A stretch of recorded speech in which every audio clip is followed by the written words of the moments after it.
박근혜 정부 2기 강요 후보자들에 대한 인사청문회 모두 끝났습니다. 청문회는 끝났지만 위증 논란에 휩싸인 정성근 문화체육관광부 장관 후보자, 그리고 논문 표절 등 각종 의혹을 받고 있는 김명수 교육부 장관 후보자, 청문 보고서 채택, 현재로서는 불투명한 상황입니다. 국회 연결해서 상황 알아보도록 하겠습니다. 안윤학 기자. 네, 국회에 나와 있습니다. 인사청문회 오늘 조간 보니까 좀 어려울 것 같다 이런 분위기도 감지되던데 국회는 어떻습니까? 네, 박근혜 정부 2기 강요 후보자들 8명 가운데 현재까지 5명이 인사청문 절차를 마쳤습니다. 남은 3명 가운데 특히 앞서 말씀드린 그 위증 논란에 휩싸인 정성근 문화체육관광부 장관 후보자와 김명수 사회부총리 겸 교육부 장관 후보자 2명이 청문 보고서 채택이 불투명한 것으로 불투명합니다. 국회 교문위는 조금 전부터 전체 회의를 열어 두 후보자에 대한 청문 보고서 채택을 논의하고 있는데요.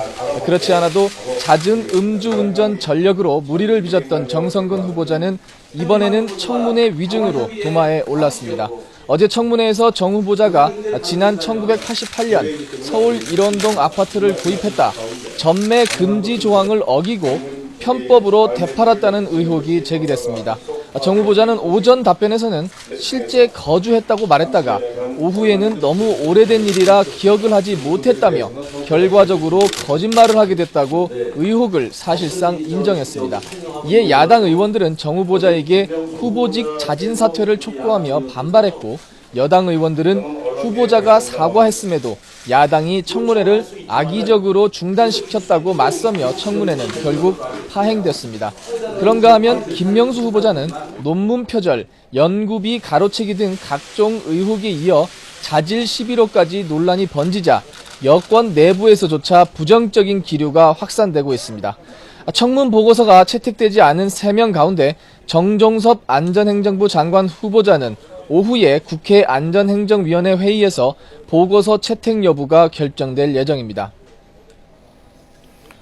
네, 오늘 그 세월호 기관 보고는 해경의 그 전 정보수사국장 이용욱 씨도 출석한다고 하던데 시작이 좀 됐습니까?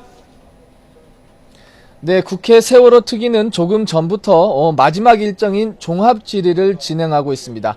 종합질의에는 황교안 법무부 장관, 강병규 안전행정부 장관, 이주영 해양수산부 장관, 김석균 해경청장 등이 출석했습니다. 특히 유병언 씨가 운영했던 세모그룹 근무 경력으로 논란이 돼 대기 발령 조치를 받은 이용욱 전 해경정보수사국장이 출석해 진술을 할 예정입니다. 여야 의원들은 세월호 참사 당시의 정부의 부실한 대응과 유병언 씨 체포작전 실패 등을 주로 따져 물을 것으로 전망됩니다. 세월호 특위는 앞으로 기간보고 성과를 정리하고 현장 조사를 마친 뒤 다음 달 4일부터 8일까지는 청문회를 열 계획입니다. 730 재보궐 소식도 알아보죠. 오늘까지 후보 등록 마감되죠? 네, 어제까지 공천 작업을 마무리한 여야는 오늘 각 당의 후보들에게 공천장을 수여하고 본격 선거 체제에 돌입했습니다. 공식 선거운동은 오는 17일부터 13일 동안 진행됩니다. 재보선 출마 후보자들은 오늘까지 선관위 등록을 마쳐야 합니다. 후보 등록 첫날인 어제는 모두 34명의 후보자가 등록해 2.3대 1의 경쟁률을 기록했습니다. 이번 선거는 역대 재보선 가운데 가장 규모가 커서 미니 총선으로 불리는 데다 선거 지역도 서울 동작을과 경기 수원의 3곳, 부산과 광주, 대전 등 골고루 퍼져 있어 하반기 전국의 최대 분수령이 될 전망입니다.